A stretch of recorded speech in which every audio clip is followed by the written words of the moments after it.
right. Hello, everybody. You are listening to the Queer Life Radio Show, LGBT News, Modern Perspectives, Roundtable Discussions, and Interviews. I'm your host, Kaya Kramer, and this is episode 49, and I'll be interviewing Professor Richard Greggory Johnson III from the University of San Francisco. Richard, thank you for joining us this evening. It's my pleasure, Kaya. Thank you for having me.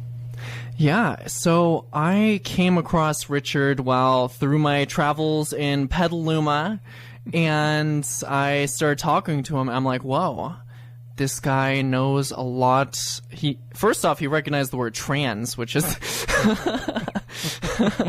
not having to do with any kind of automotive organization in California. But also, other than that, though, I engaged in conversation with him, and it turns out that he's actually a fierce proponent in education and understanding of trans people, particularly in education. That's right. That's exactly right. I've been an ally for the trans community for some years now, and that's reflected both in my teaching as a university professor and also as a researcher as well. Fantastic. So this first hour here listening to the show, if you're listening to this on a Friday night, you're listening to this live on KBBF 89.1 FM Calistoga, even though we are in Santa Rosa. That's just... Oh, FCC, hello. Also, too, if you are listening to this on Tuesday night, you're probably listening to it on KBBF 89.1 FM from 9 to 11 p.m. On Wednesday night, this will also be rebroadcasted from 6 to 8 p.m. on KWTF 89.1 FM, and at any point at all, you can go to thequeerlife.org, that is thequeerlife.org, on the web, and find this episode and more. And also, too, if you just want to Google or Bing or Yahoo or whatever your search engine query choice is out there, you can just type in The Queer and Life, and you will find the radio show. Yes, I have mastered search engine optimization. In the next hour, if you stay tuned in from the second hour on, I'll be going into the news and perspectives portion of the show. I'll be talking about the word cisgender. Well, actually, we might talk about it during this first hour here. It's one of my favorite words. So it was added to the Oxford English Dictionary. Perspective on the comic Airboy and how it has offended the trans community. American Samoa still won't allow same-sex marriage. Pretty interesting. Janet Mock exposes the real Tyga scandal, desiring trans women should not be shamed. That's something we might talk a little bit about in the first hour, too. Actually, there's a lot we can talk about. Mm-hmm. And the last part of the second hour, if you stay tuned, will be another episode of Bill Nye the Science Guy, where he talks about homosexuality and how it's actually perfectly natural. So stay tuned in. You are listening to the Queer Life Radio Show, LGBT News, Modern Perspectives, Roundtable Discussions, and Interviews. I have way too long of a tagline, but it's... All right, so first question I want to ask you, Richard, is... On the Queer Life Radio Show, we share perspectives, and the question I'm going to ask is, what is your gender identity and sexual orientation in terms of LGBTQIA? Mm-hmm. And just that was a mouthful. Wow. But I am biological male identified, and bi. So that's my intersection with the LGBT community. Wow, and I'm, I seem to be on a roll here. A number of bisexual identified people, because there's been this sort of common myth that it does not exist. Right.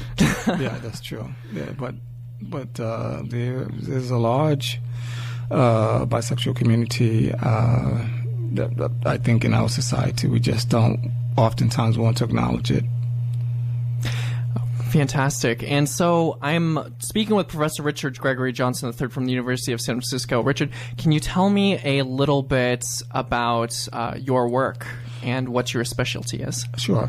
So, Kaya, I am what's called a social equity scholar within the field of public policy and administration. And so that specifically means that I focus on issues of race, gender, sexual orientation, gender identity, and social class. And I try to specifically target topics that I feel need to be addressed within the community. And so far it's worked out very nicely. I'm having a good career talking about things that I think are important. So that's, I think, one of the roles of a professor. So, yeah. Pretty incredible. I mean, you seriously have a broad range of discussion topics just within your own focus study there.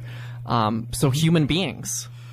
Exactly. I think, when I first became a professor, I've been a full-time professor almost 15 years now. And one of the reasons I became a professor is because I felt that I had something to say and something to contribute to the broader community. And that is an exciting thing when you're able to speak for communities that may not be able to speak for themselves, and communities that are marginalized. So it's been a wonderful opportunity for me to really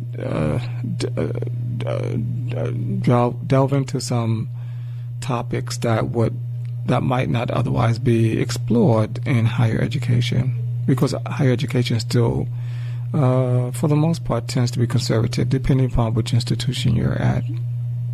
Why would you say that marginalized communities need leadership, such as people as yourself, to represent them? Right. Well, so let me say, I'm not representing any community. I'm assisting communities with trying to become more visible on a number of given topics. For example, one of the areas I write on heavily is, of course, men of color, and specifically African American men and Latino men, and the challenges that they face with law enforcement. So, and even though I am a proud African American man, I don't consider myself representing that group. I'm bringing these issues to the forefront, and it's the same with anything I write on, whether that's gender identity or sexual orientation or whatever the case may be. One of my favorite colleagues, Dr. Linda Tillman, who is at the University of North Carolina, Chapel Hill, came out with this article that was quite riveting, probably about 4 or 5 years ago. And in the article, Dr. Tillman suggests that it is a good thing when someone from outside of the community writes or explores topics within that community, but as long as they have an understanding that they are from the outside, and so they must proceed with a sense of sensitivity and understanding, and not try to rush in to sort of quote unquote save the community that they're talking about or that they're writing about. So I sit in a very privileged position in that, again, I see my role as helping a number of different communities that might still be perceived as marginalized at this point. You brought up the term ally earlier. Yes. Would you say that communities need allies to move forward? Absolutely. I don't think that, but history tells us this. When we look at the civil rights movement of the 1960s, certainly it wasn't just black folks marching in Washington and Selma. It was, white folks, Asian folks, gay folks, straight folks, trans folks. Everybody was there pushing that agenda along. And this is how every social movement has gotten a foothold in our society because of allies. Even with the modern day LGBT movement, it wasn't just the LGBT community marching. It took our straight allies to help out as well. So I think allies are huge. Before the show, we were talking about how this very station is the first bilingual radio station in the nation, and the need for marginalized communities' voices to be heard has sort of this idea of has been echoing across the last 50, 60, 70 years. That's right. And one thing I hear, even as we sit here in Sonoma County, which is this beautiful bubble of a fair amount of progression and liberal, quote unquote, belief. Right. That's true. There's this idea of that I hear in regards to most marginalized communities is why is it such a big deal? Why are you still complaining? Why do you need to rub it in my face? Whether they're regarding to racism, whether they're regarding to LGBT rights. Well, the thing about that, Kaya, as we both know, is that we're in no place near parity, right? And so therefore, communities of color and women and the other communities we've talked about aren't on equal footing yet. And we're starting to hear this sexism creep in with Hillary Clinton running for president. People are beginning to try to discredit her, and it's I think it's just amazing to me that, but certainly not surprising that these attacks are starting to be launched. So I think that the fight, the struggle continues, and certainly I heard a wonderful commentary on NPR. And I'm not sure if we can mention NPR. Oh no, it's fine. Okay. NPR is one of my favorite stations. But they were talking about the marriage equality bill, which just passed, and so Terry Gross, who was doing that interview with some of the arbitrators of the case, asked the question, very poignant question. Now that marriage equality is the law of the land, are we still in need of that movement? And the guests were very deliberate in saying yes, we are, because as soon as the Supreme Court made the decision, the affirmative decision, as you can imagine, parts of the country, communities started finding out how they could attack that decision, whether based on religious beliefs or what have you. And in fact, in Kentucky, I believe there are 2 county clerks who refused to give marriage license to same-sex couples, and so therefore the struggle, the movements are still so needed. The transgender movement is, I think that's one of the last movements to the race. Yeah, and it is so important, and it's much needed. And again, the trans community has no place near parity, and so they will need all of our assistance to make things happen for not just a better community for them, but you see, this is the whole thing about social movements. Social movements not only impact that one community positively, but the broader community stands to gain so much. Absolutely, yeah. I'm gonna have to quote you on that because so often my role as a radio host of a show called the Queer Life Radio Show, where I present a lot of trans topics and news articles, it sort of is self-fulfilling or self-helping. It seems almost selfish even for my own perspective, but a message that I put across onto the show is that what we're doing is not just helping one community. It helps us out as an entire human race. That's right. That's exactly right. And you know, I think the more visibility, the better. You know, so I mean, by you raising the topic of trans on your show often, I think that continues to reinforce the fact that, wow, yes, the trans community is here.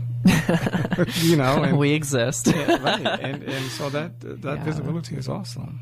It's funny that you mentioned the Kentucky County Clerks. I reported on that recently. The entire county clerk office had resigned. Yeah, that's right. And and Louisiana has been having issues with that as well. The governor, who has been legally proven to be wrong, who decided that they're waiting on it to fall down into the remaining courts. But it is indeed the law of the land. It is the law of the land. People can stand on their head and scream if they want to, but the Supreme Court has ruled, and it's a done deal. You know, and you know, one thing's for sure: you can't stop progress. Right. No matter what folks may want to say or cry out about, progress is progress. And I think we are standing at a very pivotal time in our society whereby we are starting to see these things actualize. You know, communities are getting their rights, and it's so interesting because in 10 or 20 or 30 years from now, we'll look back and say, wow, you know, I mean, we had to fight for marriage equality. That just seems like commonplace. Yeah. You know, and right now. And so, you know, but the struggle continues. And so. Well, it's funny on this show. I keep saying, eventually I'd like to work myself out of a job here. I don't want to keep postulating about a show called The Queer Life. I'd like to just have a show called The Life or Human Life. And because all this stuff, this human rights stuff, while it is a big deal and it's very, very important, it's kind of common sense stuff. It is. I absolutely agree with you. But, you know, I think the value of the show that you're doing here, and I applaud you for it, as I've told you before, I think this type of show is critical. Because my assumption is that not only the LGBT community listens and benefits to it and from it, but also our straight allies, which is important. And, you know, additionally, I think this show is of great value because it's not like every time you turn on the radio, there's a queer life show. So, you know what I'm saying? So therefore, hopefully you won't work yourself out of a job anytime soon because we have nothing to replace it. For example, I will give you an example. Noah's Ark. I don't know if you've seen Noah's Ark. It was a wonderful. The one with Russell Crowe recently? No, this was a black African American. It came out this year. Well, it came out a few years ago. In the mid 2000s. You got to check it out. It's great. So it was supposed to, in a way, mirror Queer as Folk, which came out, I guess, during the early 2000s or so, which was not diverse at all. And then Logo, the gay station, LGBT station, came out with Noah's Ark, and it lasted for maybe 2 semesters. It was a wonderful show, depicted African American gay men And for the first time, the community had a voice via the media, but then it was canceled, and without really much regard as to why that happened. And that was unfortunate, because it's not like Logo, the station, was going to replace Nose Arc with another, black LGBT show. They did not. So when you look at show, and I don't want to throw Logo under the bus, because I enjoy some of their programming. However, looking at this critically, let me just say, I would have to say that Logo is still, its content is still 95% Caucasian. Right. And without any, I've yet to see anything dealing with Asians and LGBT. Right. So that's just, so, and I think there's a market for those types of programs. That leads me to a question, because there's a couple people that I've encountered in the trans community, and I've had some discussions with them about the term trans women of color. And these people who, these trans women who I spoke to were white. And the term trans women of color was difficult for them, because their argument was, well, why do we need a term called trans women of color? We're already a small enough minority group. Why would you want to split us up by color? And what are your thoughts on that? Well, I think that designation is important. And it's easy when you are in the majority community to say, oh, why do we need to fraction off the community even further? I understand their argument, but certainly, this is like the women's movement during the late 60s, early 70s. When white women were organizing, they weren't including women of color, by and large, because women of color were working. Taking care of their kids, and the women's movement was started primarily by white heterosexual upper middle class women, right? And so this is why that group broke off, and justifiably so. It's the same thing with the trans community. I think the majority community has got to realize that there's got to be more outreach to communities of color to make them feel that they're part of that larger constituency. And honestly, I have no problem with trans women of color. I think it's appropriate, and it's not to say that, because I think what happens is that the majority community feels as though they're somehow being criticized or not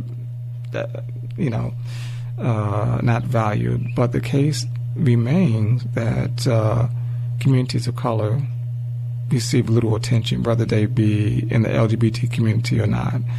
The University of San Francisco last year sponsored a women's conference, and I was so pleased to see that they did designate trans women are invited, and trans women of color are invited, and also allies. And so I did not get a chance to attend that conference. I was at another conference. Professors are always at conferences, enlightening the masses, right, with our research. But I understand the conference was a great success, and I was so pleased to see on the flyer. And the thing about it is that USF is a Catholic institution, and USF is really not only because I'm a professor there, just objectively, USF is doing some tremendous things regarding the transgender community, and they really, I think, are leading the way, certainly above other like institutions, and certainly in the Bay Area. Well, I'd love to talk with you some more about that shortly. We are going to take a quick break to hear a few words from our sponsors, And if you are just tuning in right now, you are listening to the Queer Life Radio Show, LGBT news, modern perspectives, roundtable discussions, and interviews. I am interviewing Professor Richard Greggory Johnson III from the University of San Francisco, and we will be right back in just one moment. And so if you want to hear some more, we'll be back with you on there. And after the end of the first hour here, we'll be going into the news and perspectives portion of the show. Okay, thanks for listening.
Enriquezca su acervo cultural. Escuche KBBF, la voz de la comunidad. Porque somos la primera estación radio bilingüe en el norte de la bahía. KBBF 89.1 FM, la voz de la comunidad.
All right, everybody, you are listening to the Queer Life Radio Show. LGBT news, modern perspectives, roundtable discussions, and interviews. I am your host, Kaya Kramer, and this is episode 49. I'm interviewing Professor Richard Greggory Johnson III from the University of San Francisco.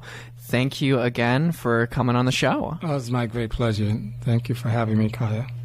So we have just been jumping around the board a little bit here, all really important stuff about marginalized communities, issues of race, skin color, subdivisions within Yes. said marginalized communities, the need for allies, That's right.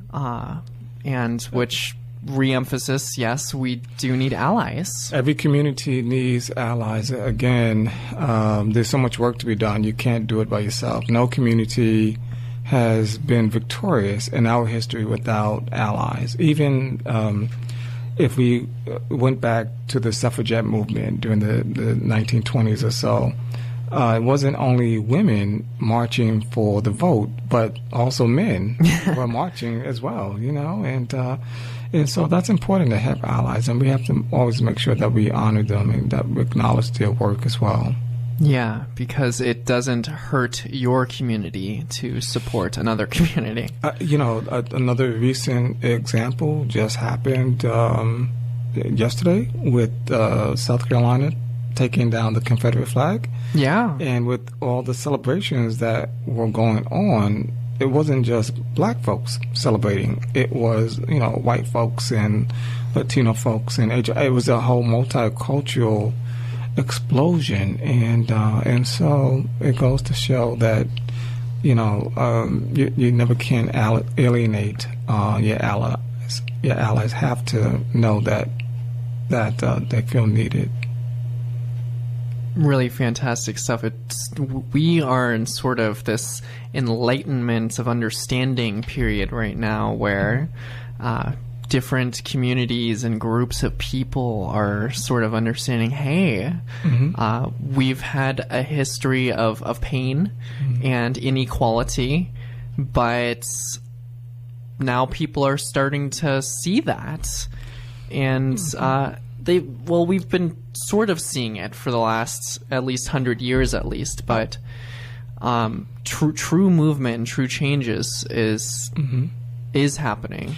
I absolutely agree with you. I mean, even if we went back to the days of slavery, not to go back that far, but still, we had allies there, quote, abolitionists, who were trying to help free African Americans. And so that was, and truly, I don't think a lot of people recognize the abolitionists as allies, but they were some of our early allies when you think about it, and it's a wonderful thing. It's an important thing for allies to help out in whatever capacity they feel comfortable.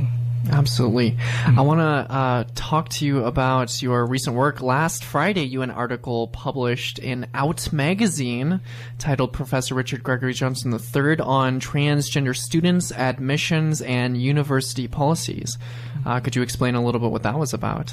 Sure. That was a really fun article. I'm fortunate to be working with some talented people who kind of act as agents for me.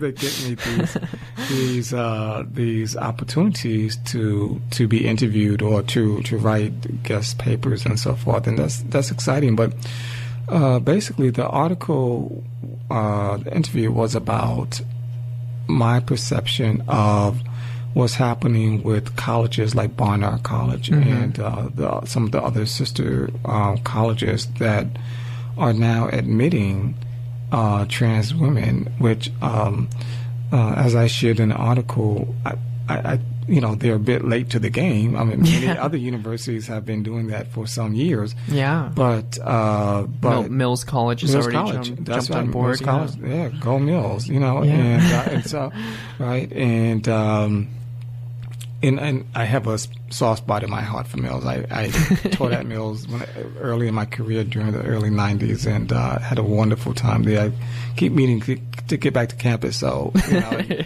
haven't done that yet. So Mills, excuse me, I will be back. I drive in a much better car. East Bay woot woot. Yeah, right.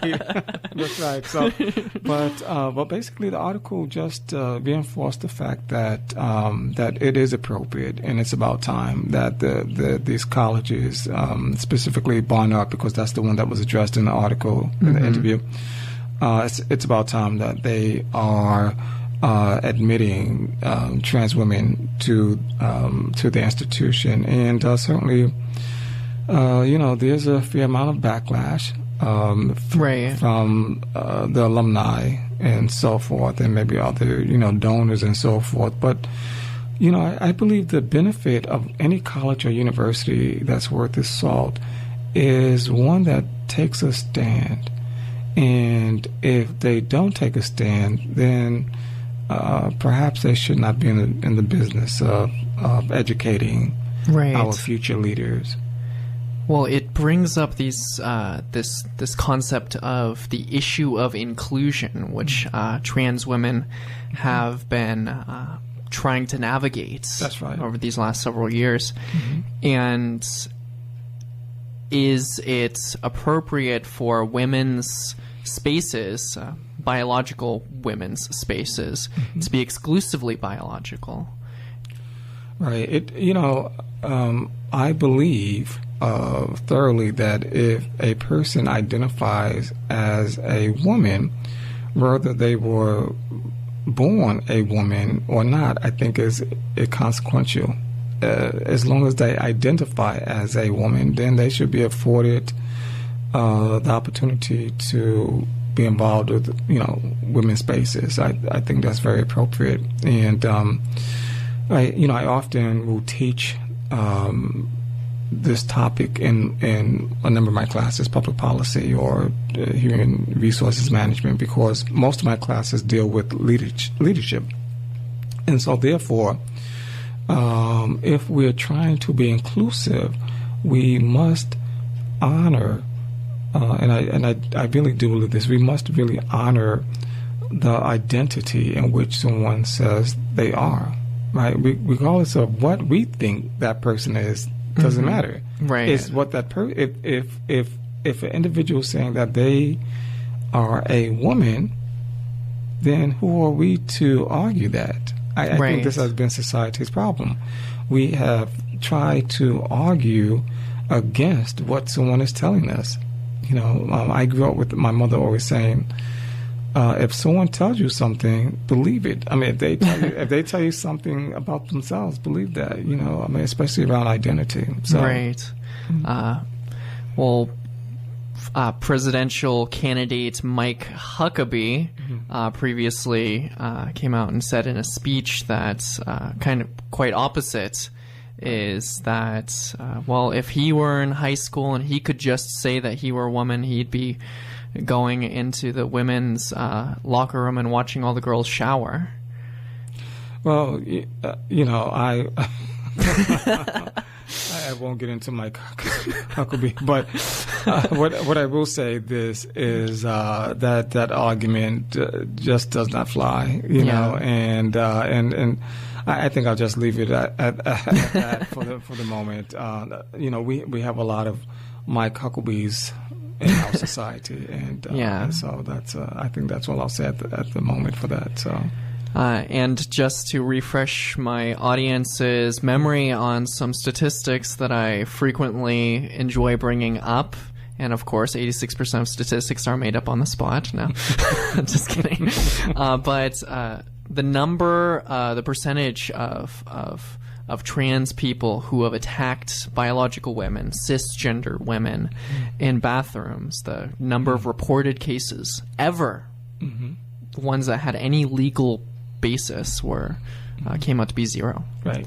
And there's been zero legally reported cases. I would argue, and I certainly don't know the statistics, but I would probably argue it's the same thing with trans men as well. Yeah. I've yet to ever hear of a biological man being attacked in a men's restroom by a trans man.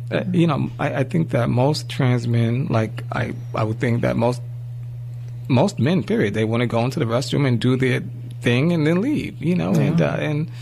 And so, but it's that type of hysteria that we're operating under that makes it difficult and challenging for a community to gain the recognition and footing that they deserve. Right. There was within the last 6 months here, there was a young trans man who took a selfie of himself in a women's bathroom next to a biological woman. She was putting on lipstick, and it was obviously overly done, but it was to point out, does this man belong in the women's restroom? Right, exactly. That's what. Well, there's a lot of conversation also about prisons. Do trans, women belong in a men's prison? Which is absurd. I cannot believe that someone would have the temerity the prison officials would have the temerity to say to an individual, "Oh, okay, you're going to be incarcerated with the men, even though your identity is female." I think that's just, one of the courses I teach, Kaya, is public policy. And one of the reasons why we have bad public policy is because, to be honest, we have bad individuals in place making those policies, and those individuals who really believe that they're doing the best thing that they can, but they have no experience in doing what they're doing, and so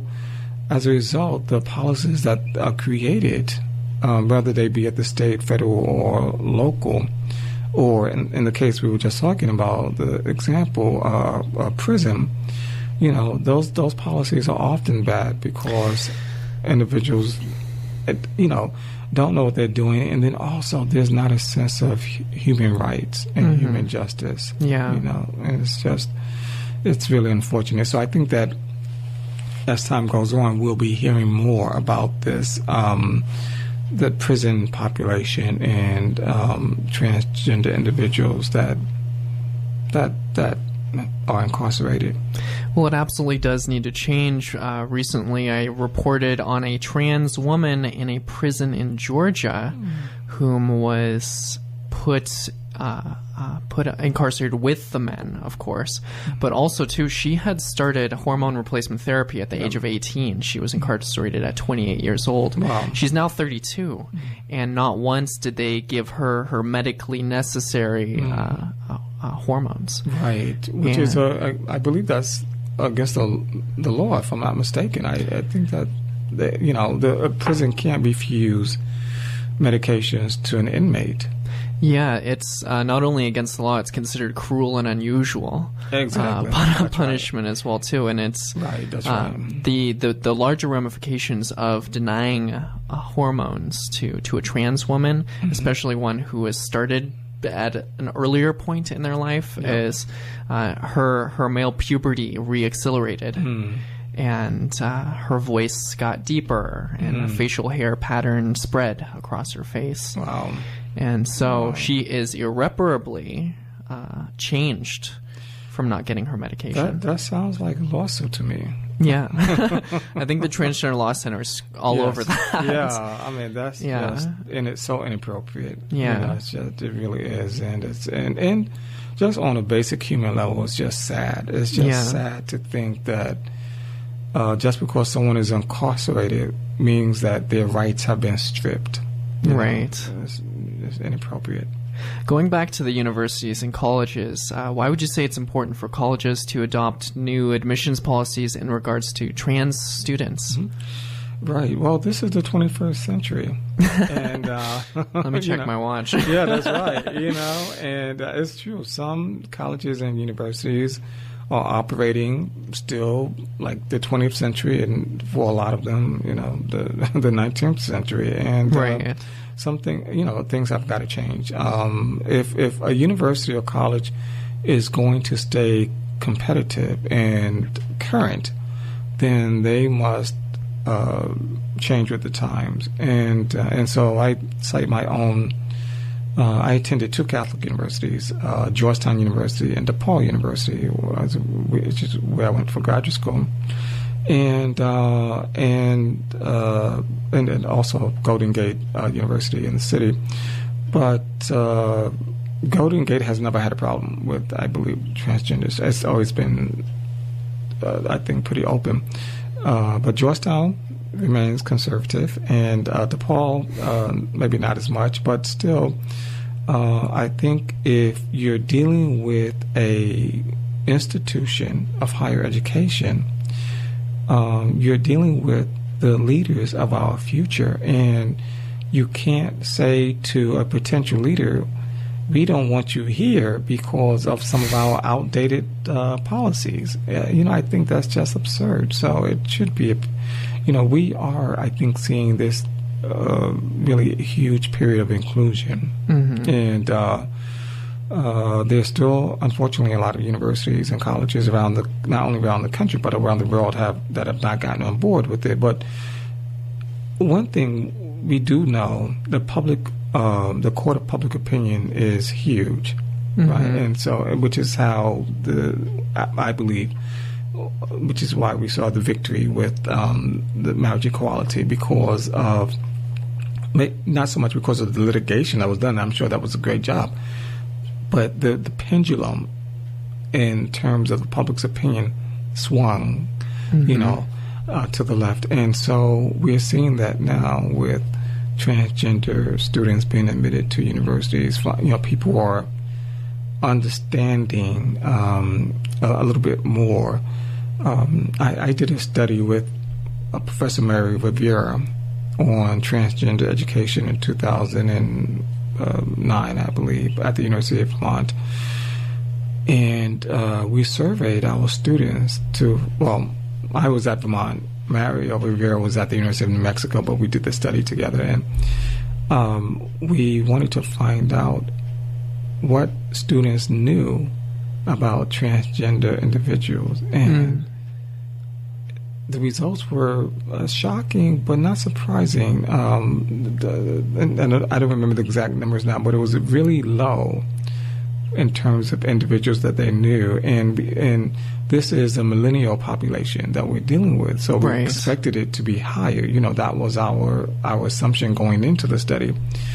And we also made sure to say in the study, in the survey, that it's important that that this individual identifies as a transgender individual, not someone you think. Right. Self-identification. Right. It's like, I think so and so. So no, it's like you have to know. Yeah. Yeah. So that was a really interesting study, and I don't think a lot of academics are jumping into that type of research, which is unfortunate. I hope that we begin to see more of it. Well, it's fantastic that you, as a biological cisgender male, mm-hmm. have taken interest in trans rights and trans community, because it's one thing for us to people, as trans people, to get into schools, mm-hmm. But continued policies and measures mm-hmm. to facilitate a better learning environment for the students is really important. I was asked at the Contra Costa Community College and by the faculty there, what can teachers do to make a trans student's experience better? I mean, and I'm going to ask you that question. Sure. Well, I think that there are a number of things that both the institution can do and also a professor can do. So at the institution, I cite the institution because these changes have got to become systemic, right? So they've got to be institutionalized. So once you get the transgender student, that's not enough to say, oh, okay, well, they're in. We will leave them alone. Yeah. There has got to be support systems in place so that trans student can feel empowered about being there. And then in terms of professors, and I cite the two separately, even though it's one institution. But professors are in an enviable role in that they really get a chance to directly impact the student, right? And so this is why I think that those professors that are not with the 21st century way of thinking probably need to ease on out of their careers because, again, as we said before, progress, you can't stop progress. And so I say something on my syllabus about inclusion and it being a safe space. So that's one of my values. And also, I not only say it on my syllabus, but I make sure that I say it in class, because I want my students to know that that everyone is included in this community, this classroom community for the semester, and if there are issues from other students, then they have to deal with me. And that's not something they want to do because, I can be your best friend, but I can also be your worst enemy. So, that's right. So when it comes down to making someone feel less than in any of my classes, I take that there's just no joking about that. Everyone, when they come to my class, and I would argue the majority of professors these days have that mentality, whether they say it or not. But, learning has so many challenges already. Right. Why have an environment that's filled with hostility and tension and so forth? And this is not to say that, I promote healthy dialogue in my class as long as it's respectful and there's an understanding at the end of the day that this is still one learning community. That's really fantastic. I, for one, would love a copy of your syllabus. You can have it. Because I really like that idea of this inclusive language. That's right. In the syllabus. I've never seen that. Wow. But I've had most of my professors, if not all of them, actually I would say all of my professors have been extremely inclusive in terms of my trans identity, where it was a non-issue, which is where I'd like it to be. Right. But being mentioned to show a sort of awareness is very powerful. Something that in my early transition, something I would have greatly I greatly appreciate it now from you telling me. But that's right. Yeah. It's important. We're about to run out of time here, but Wow. It goes by fast. That's amazing. That's amazing. But I'd like to ask you, and I ask a lot of my guests this: if you could say something to somebody who has been marginalized, who has been feeling left out in terms of gender identity, sexual orientation, race, what have you, what would you say to somebody who is feeling just really down about themselves in their disposition? And we've all been there. We've all felt as though we were the other. So, I speak from a place of experience. And so, I would say, be encouraged. That's one of my favorite taglines, be encouraged. But then also I have to borrow from, and I know there's some of my friends that don't like this, what is it called? This sort of television, internet type of thing that's been going on, but it's called It Gets Better. Yeah. And I personally, I love that. Again, I don't know if it's the internet or internet. President Obama has done one, and a number of other, straight allies have done one, have done a spot, and I do believe that it gets better. It gets better. The main thing is to to always be encouraged and to seek out individuals that that can make you feel better, that can help you see that it's not always so dark. I'm from New York City originally, and I'm so proud that New York has a LGBT high school named after Harvey Milk. Yeah. And I think it was just started during the 2000s, if I'm not mistaken. But I think how exciting to have a school where a public high school, where a person can go and be themselves, and I'm sure allies can attend the high school too. But I just think that is, and it's not that you're trying to ghettoize an entire community, but sometimes a community needs a safe space unto themselves. Absolutely, they do. And so to New York City, I say, right on. That's awesome. Right on. And I want to say right on to you for joining us on this interview today. I want to thank you so much for joining me today. It's been my great pleasure. Okay, you are listening to the Queer Life Radio Show, LGBT news, modern perspectives, roundtable discussions, and interviews. This has been my interview with Professor Richard Greggory Johnson III from the University of San Francisco. We're going to have our news hour on very soon. Stay tuned.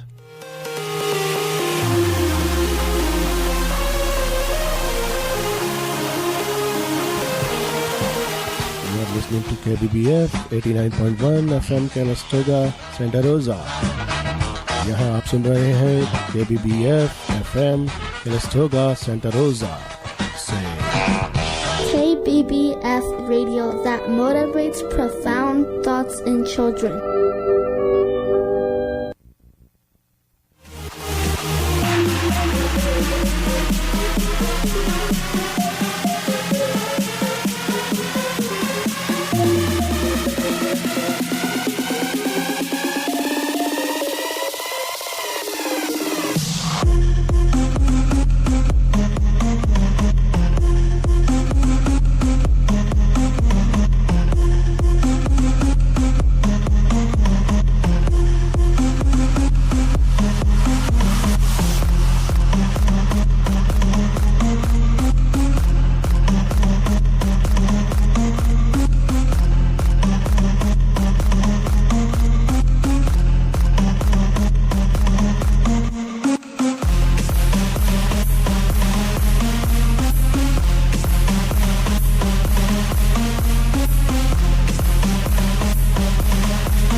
right. Hello, everybody. You are listening to the Queer Life Radio Show. LGBT news, modern perspectives, roundtable discussions, and interviews. Again, I am your host, Kaya Kramer.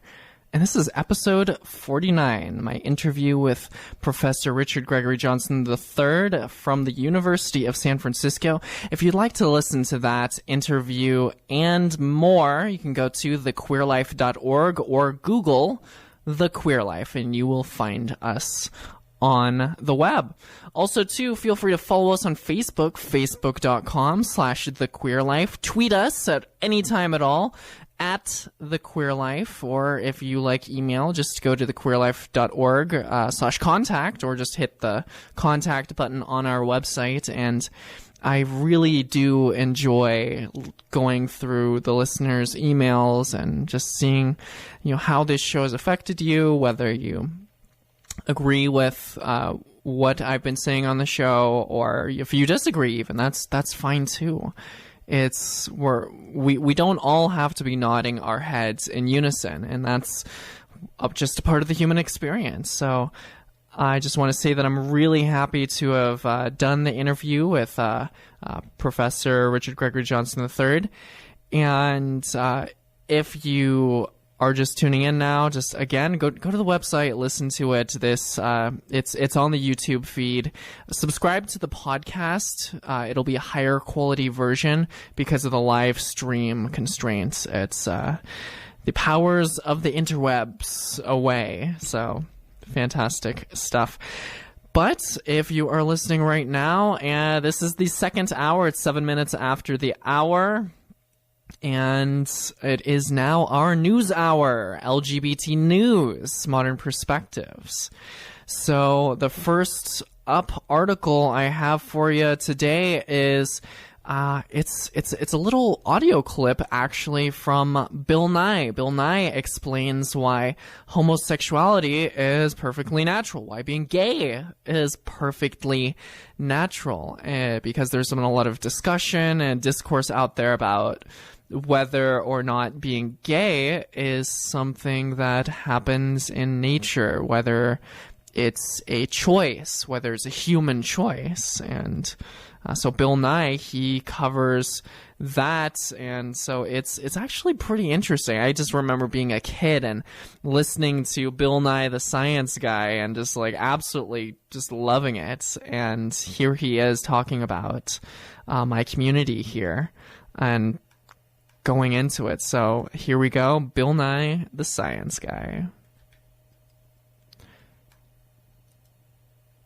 Hi, Bill. This is Jason Gotts from Big Think. I'm reading a question that somebody submitted in written form. He wished to remain anonymous, but it seemed like a question that it would be good to have you answer. I have a question about homosexuality, he asks. If the purpose of a species is to reproduce and survive, how would it make sense evolutionarily for humans to have same-sex preferences? Are humans the only ones who practice homosexuality? And if so, does this mean that homosexuality is a product of humans' personal whim as opposed to instinct? So when I was growing up, there was this controversial and super best-selling book called The Naked Ape. And this guy, the author, Desmond Morris, claimed, I guess he documented, that there is homosexual behavior among primates. And the way I remembered, I haven't read it in many years, was chimpanzees and bonobos exhibit homosexual behavior. And the answer nowadays that we give to everybody about this is it's a spectrum. I don't know about you, but I have known a great many gay men who are married, who have babies, who have kids. So apparently, I'm not an authority on this, I'm an observer of the human condition. Apparently, there's a spectrum. Some people are more inclined to have sex with people of their same sex than others. And I think if you just watch the news right now, you can see that for yourself. And so, being somewhere on the spectrum of heterosexual with homosexual, being on that is not genetically lethal. You still have kids anyway. And you'll hear people talk about the feminine side. You'll hear people talk about the masculine side. You'll hear women use the expression, well, she's got a lot of balls, which can't literally be true if we're using balls in that conventional construction. So I would say that it's something that happens in nature, and I remember very well in this book, now I haven't read it in a long time, but man, it was a big deal. Openly talking about sex in the 1960s was a big deal. That he claimed that there was more homosexuality in zoos than he observed in nature. And that may be just because we happened to capture a couple of homosexual bonobos or whatever. In other words, the sample size is way too small to extrapolate. So let's celebrate being alive, everybody. Apparently, it's just something that happens in nature, and look, we're all here. There you have it. That was Bill Nye, the science guy, and he's just saying, let's just celebrate being alive. And I actually second that opinion because it's an incredible gift to be alive and to be living in this world. And I've said previously on the show, why does it have to be such a big deal if you were to have to come out as gay or transgender, or to have somebody, a coworker, come out as gay or transgender? You know, if a man comes out as gay who's a friend of yours and you are male yourself, it doesn't mean that he's going to hit on you. If a trans woman comes out and she's your one of your employees, she or he is not going to scare away your customers. And it's just about acceptance and understanding and getting us all kind of on the same footing so that we don't have to worry about this stuff anymore. As I've said previously on this show, the polar ice caps are melting, and here we are worrying about what kind of clothes somebody wears, or how somebody looks, or who somebody is attracted to. Why does that have to be a big deal? You can watch that audio clip, which is actually a video clip, on thequeerlife.org. This is episode 49, interview with Professor Richard Greggory Johnson III from the University of San Francisco, which was in the last hour, which you can find on thequeerlife.org. You can find the video for Bill Nye on that page as well. There's a link under current events. Next article up on the list is from planettransgender.com. Claire Renee Kohner writes, "Word up, cisgender is added to the Oxford English Dictionary." Every year, the Oxford English Dictionary, OED, releases its list of newly added words, and the second quarter of 2015 saw the addition of over 500 new entries. Crowdfund, twerk, Blu-ray, interweb, and intersectionality are just a small sample of what was officially entered into our lexicon this year. But one word seems to stand out further for the transgender and gender nonconforming community than any other. The OED has officially added cisgender to its revised 2015 edition.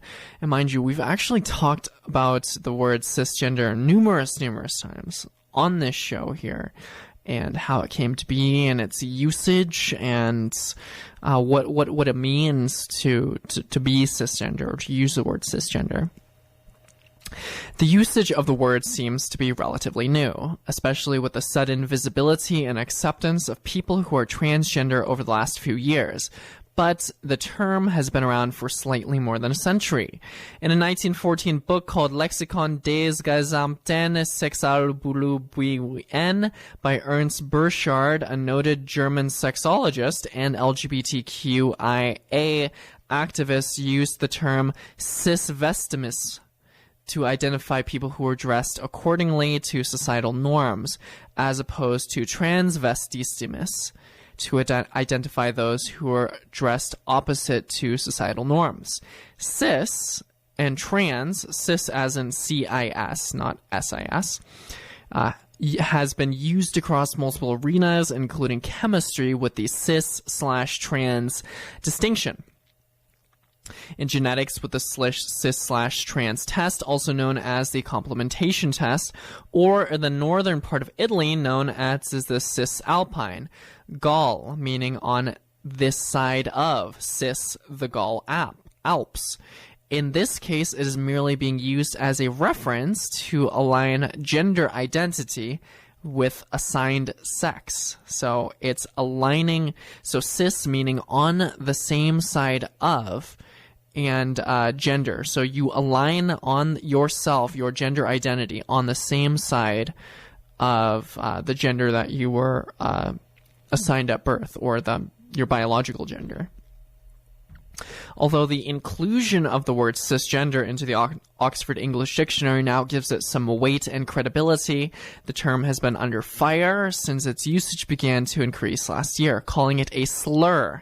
The non-trans community, as in everybody except for trans people, has in part rejected this term and have tried to accuse the trans community of what they call cisphobia, or fear of non-trans people. It's this idea that we as trans people have created this term cisgender and are labeling you biologically, if you identify with your biological gender identity, people, as cisgender people. And just from my own perspective as the host of the Queer Life Radio Show and a trans woman of color, I'm going to say right out that the term cisgender is not meant to appropriate any labels upon you. It's not meant to tell you who you are. It's just a scientific way to distinguish between trans people in a way that's more scientific. Transgender meaning identifying across or beyond the gender that you identify with from birth, and cisgender, meaning you identify with the gender that you were assigned at birth.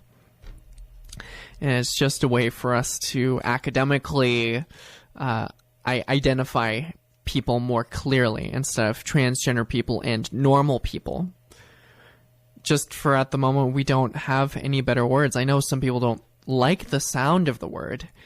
Cis has this very strong S sounds, which are very sharp to the ear, and I study language a lot as somebody who speaks a lot on the radio, because the way we use language is able to emote different feelings and evoke different feelings within the listener of certain words.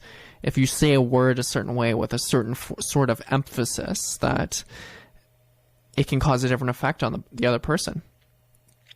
Interweb discussions ranging from cis is a slur, it doesn't belong in any dictionary, to we already have words for just cisgender, those are woman and man, have peppered the comments sections of articles using the word cisgender, but there has been no organized attempt by any group to discredit the word.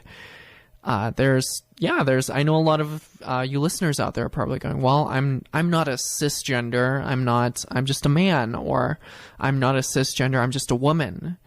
But again, it's not trying to tell you what you are. It's just a scientific term that, when within the context of speaking about transgender and cisgender in an article or an educated discussion, we're just trying to distinguish who we're talking about without using colloquialisms such as normal people and abnormal people or trans people. So it's just a label that is useful in terms of conveying more information about a certain type of person. In a recent article published by The Independent in the UK, Bernard Reed, a trustee of the Gender Identity Research and Education Society, said, We strongly support the use by the gender nonconforming community of a whole range of terms to describe themselves individually. It's interesting that they have chosen to describe people outside that spectrum as cisgender, which is not a term that cisgender people have chosen for themselves. Sexual stereotypes enforced through implied dichotomy, people are either cis or trans, can be considered limiting. Thus, to some people, a slur or an insult, but simply having a word that tells people their gender matches their body should by no means be considered offensive. No doubt the term cisgender will be debated for years to come, but for now it seems to be a welcome entry into the dictionary as the language of gender and gender identification continues to expand. So that's just a little bit about cisgender for you from Claire Renee Koner on planettransgender.com. And I know there's a lot of people out there going, okay, well, why do we need more labels? Why do we need more terms we're just all people? Yes, we are just all people. I completely agree. We are people. It's like I said, I wish I didn't have to have a show called The Queer Life. I wish I could just call it Life or Human Life or something like that.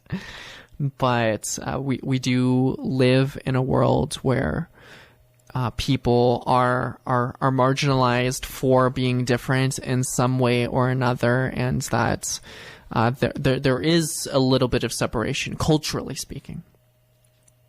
So it's identifying that and being able to speak appropriately to certain subgroups. I know a lot of listeners out there would say, if I were to say something like, oh, well, there's no difference between white people and Latinos. I know a lot of you out there listening are going, oh, no. There is a huge difference. And yes, I know that very, very well. There are differences. We do share the common experience of being human beings, but being human beings on planet Earth, we all have different experiences depending on where we live, depending on what our skin color is, depending on what our nationality is, depending on where we grew up. It's pretty interesting living here as an earthling, if you will. On to the next article here from Amy Walker on planettransgender.com. She writes, Image comic Airboy offends transgender community. So the comic called Airboy has offended the transgender community through some of its content.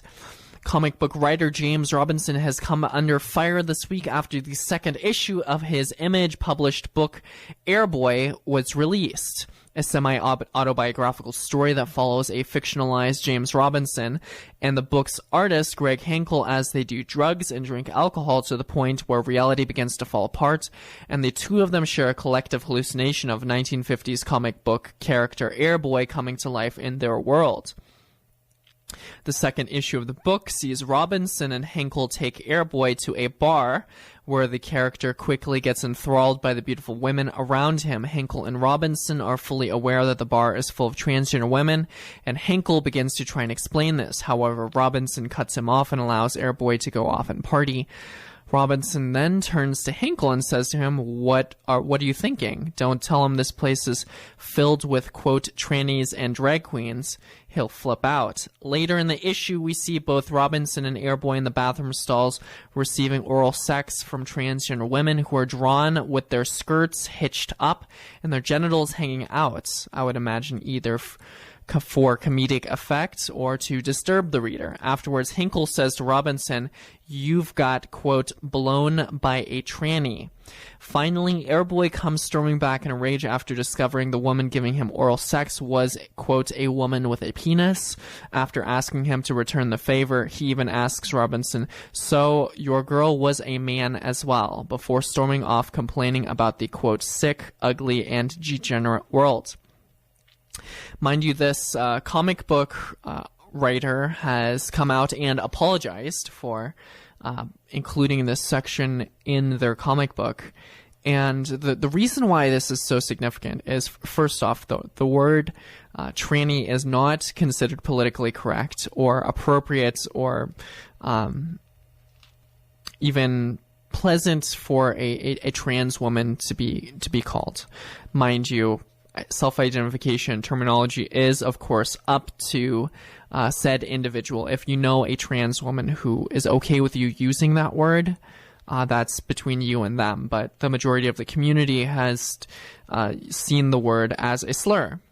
And this depiction here in this comic book shows the trans women as very sexual, caricaturized, showing them with very large hands and hairy, and this stereotypical idea that trans women are nothing more than men in dresses who are all sex crazed and very easy to get at. And this has actually been a point of contention in the trans community, because it's the stereotype that we as trans women are just very sexual, effeminate gay men, and that we are all sex workers and addicted to drugs.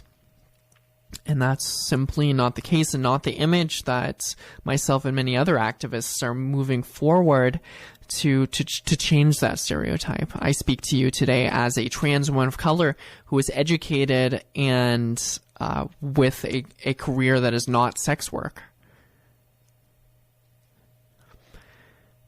So there's a lot of misunderstanding that because we're trying to say don't use that word, it's not the political correctness police saying what words are nice and what words are not nice. It's about the energy that's charged with those words and the history of those words being used to describe us as trans women in a certain way. And so it's, again, I'm just bringing up questions and I'm sharing with you perspectives here. And of course, I'm not telling you what to think. I'm not telling you what to do. Make the decisions yourself for what language you want to use with your fellow human beings to describe them. If a certain group doesn't like a certain word, it's up to you to make a decision whether or not you want to use those words to describe those people. If you're just tuning in right now, you are listening to the Queer Life Radio Show, LGBT news, modern perspectives, roundtable discussions, and interviews. I am your host, Kaya Kramer. If you're just, again, like I said, if you're just tuning in and you like to listen to the beginning of the show, which this is episode 49, my interview with Professor Richard Greggory Johnson III from the University of San Francisco. And that was really fantastic and enjoyable interview, and I will definitely have to have him come on again to speak more about his work and trans and inclusivity and discussions of marginalized groups. But also to check that out. It's on thequeerlife.org. This is episode 49. Just click the link and you can see this current episode. Also subscribe to our podcast. Just search for The Queer Life, one word, and you'll find us on there. Or just go to the queerlife.org website, and we've got a podcast link right there on the side for you. It doesn't matter if you've got an iPhone or Android or what have you. You can get podcasts. So really amazing and incredible stuff. All right, we will be back after a short word from our sponsors. Again, you are listening to the Queer Life Radio Show.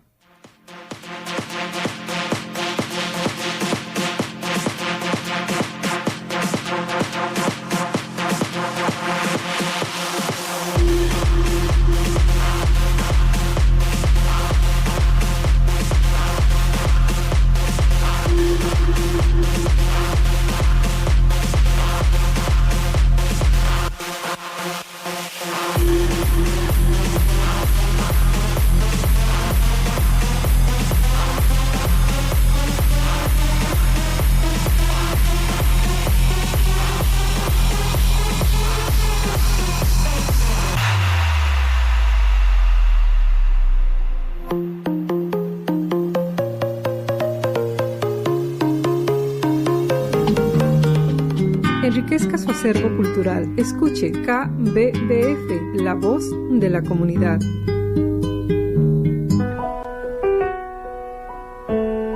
KBBF 89.1 FM, conquistando tu corazón.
Hello, everybody. You are listening to the Queer Life Radio Show, LGBT news, modern perspectives, roundtable discussions, and interviews.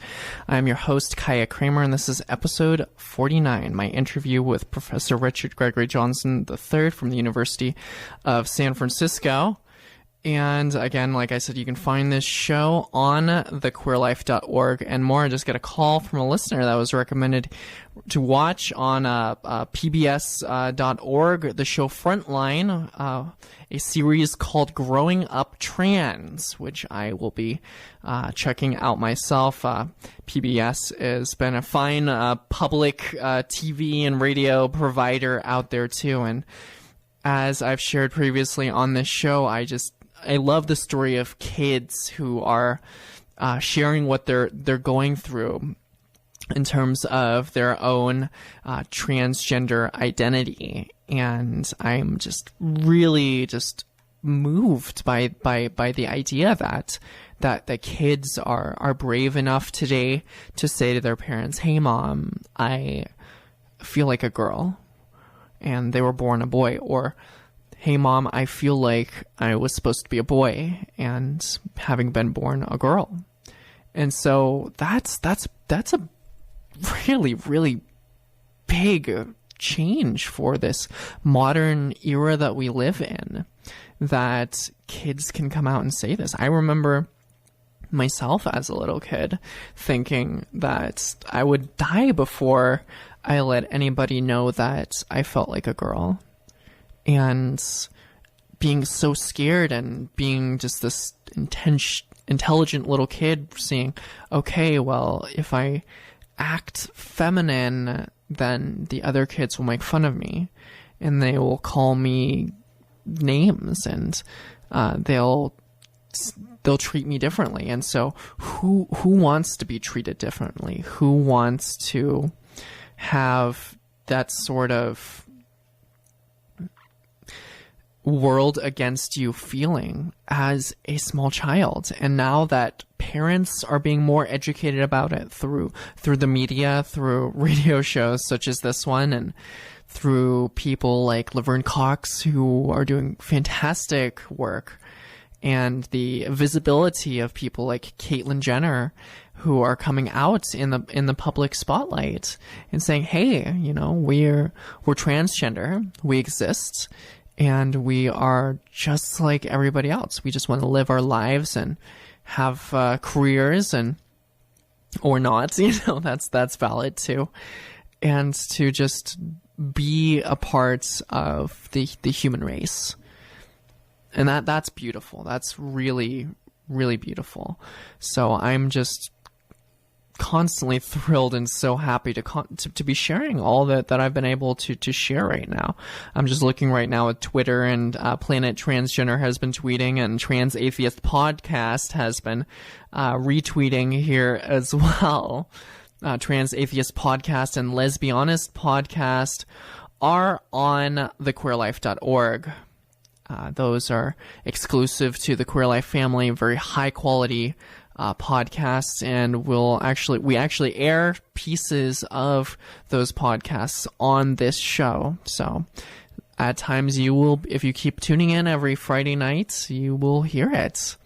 And if you enjoy this show or more, consider underwriting for KBBF and sponsoring more of the Queer Life radio show. Visit kbbf-fm.org, and you can make a donation on there, and or visit thequeerlife.org for more info.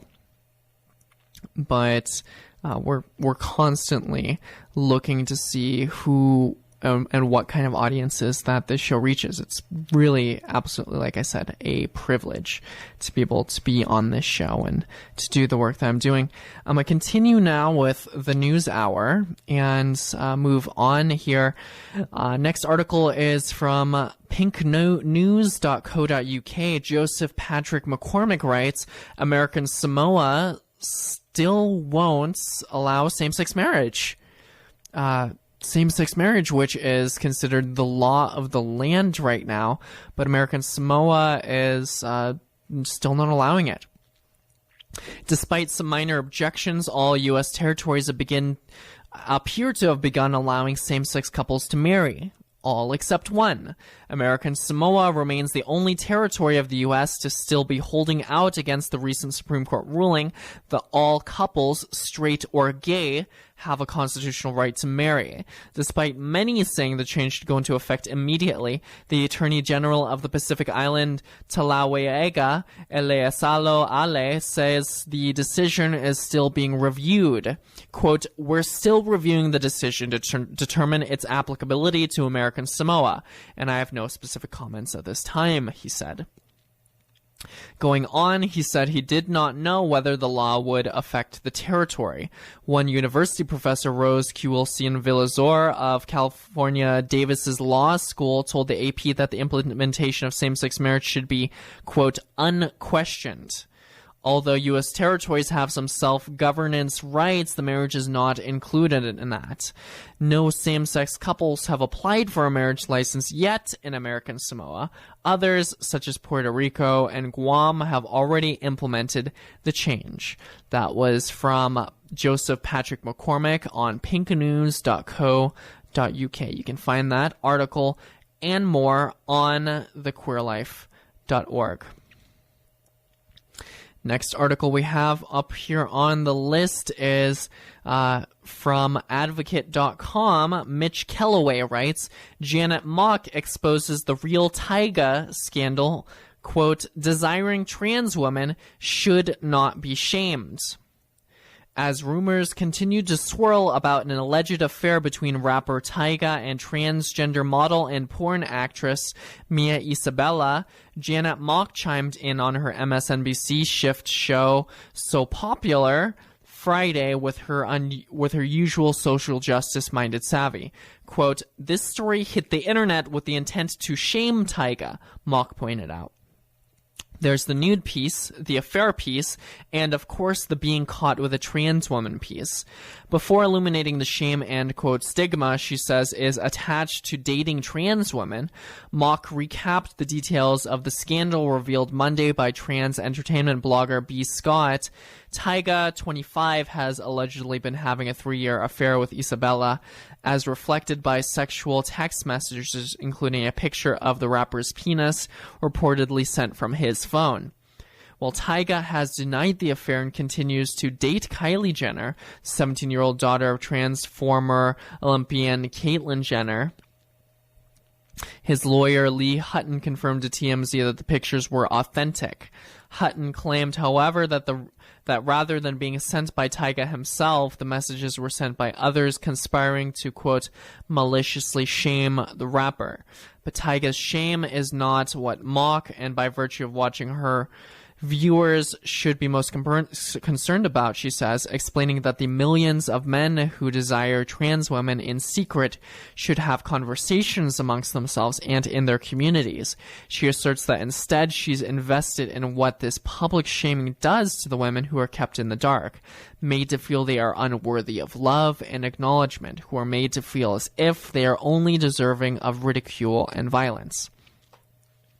It's a topic she's articulately tackled before in one of her website's most popular essays, quote, How Society Shames Men Dating Trans Men and How This Affects Our Lives, and which was also recently addressed by trans actress Laverne Cox. Cox made headlines last month for speculating to Out Radio host Michelangelo Signorilli that, quote, most men who are attracted to and date transgender women are probably stigmatized more than trans women are themselves. Both women's statements seem to concur that, as Mock put it, people's bodies, their attractions and sexualities should not be policed or shamed. There are many kinds of women as there are many kinds of men, and there's nothing shameful, laughable, or headline-worthy about that. Isabella notably also addressed the topic today in her first statement since the text messages came to light, telling E! News, quote, It's very sad that the idea of a man loving a trans person has to be considered a scandal when all people are equal. Am I not an American with the right to love and live as I choose with whoever I choose? If a celebrated man loves a transgender woman, or possibly did, that's news? It shouldn't be news. It should be normal for anyone and everyone to be allowed to love who they choose. And in terms of my own commentary on that, as a trans woman who has dated out there in the world, there is a lot of stigmatization for the men who date trans women, or for even the women who date trans women or trans men. It's the idea that if you are a quote unquote straight man and you date a trans woman, people will look on you and say, "Oh, well, that's gay because she has a penis." But let's look at what sexual orientation is. Sexual orientation is the gender of the person that you are sexually attracted to. Sexual orientation is not about genitals. Sexual orientation is about the gender identity of the person. If a man were to be sexually attracted to someone who identifies as a woman, trans or not, that man is a straight man, according to definitions and the usage for this day, at least in this time. If a trans woman were attracted to another woman, be it cisgender woman, biological woman, or a transgender woman, that would make that trans woman a lesbian, lesbian transgender woman. And it's this article that I'm sharing with you is, while it just happened recently, this story has been happening over and over and over again. There's been rappers and celebrities. Tom Cruise has been quote unquote caught with a transsexual prostitute, and it was considered a big deal. And the rapper Soulja Boy was also seen with transgender women before. And it's not the trans women who are actually being shamed in this sense. They are for being put to the spotlight, but it's the straight biological men, because for some reason in our society it's seen as deviant to be attracted to a transgender woman. It's considered a fetish to be sexually attracted to a transgender woman. And it's going to take a lot of education and understanding to realize that does it even matter? I mean, really, does it matter if you are attracted to a woman who might have been born with a penis? Or might have been, even if she doesn't have a penis and has undergone sexual reassignment surgery, gender reassignment surgery, that if she has a penis or not, does it matter? Does it change the person whom you are being sexual with? Does it change the person whom you're being romantic with? And in this day of an age where we have made same-sex marriage legal, now it's just called marriage. It's the question of who do you love, and who do you want to be with, and who are you attracted to, and as long as it's not harmful to anybody else, why does it even matter? As a trans woman, if I'm attracted to another woman, that makes me a lesbian. If, as a trans woman, if I'm attracted to men, that makes me a straight transgender woman. But in the end, as I've said previously, why does it matter? Why does it matter if a trans woman is attracted to men? And now I get on the other side. Do we really need those labels? Does it matter? This is just a man who is sexually attracted to a woman, a different kind of woman, a trans woman. Yeah, but it's a man being attracted to a type of woman, a woman in general.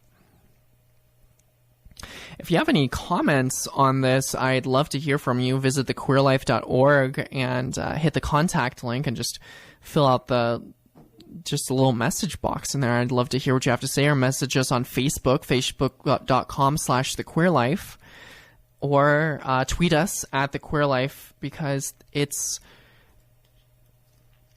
interesting, and it's something that obviously a lot of people are still discussing, and it's still sort of a big deal. And I know, at least in the beginning of my own transition, a lot of people were asking me, oh, okay, so and at the time I was with a girlfriend. Somebody said to me, oh, so when are you going to break up with your girlfriend? This was years ago. And I said, what? So you're transgender now, so that means you must like men. No, actually, gender identity and sexual orientation are two very different things. And so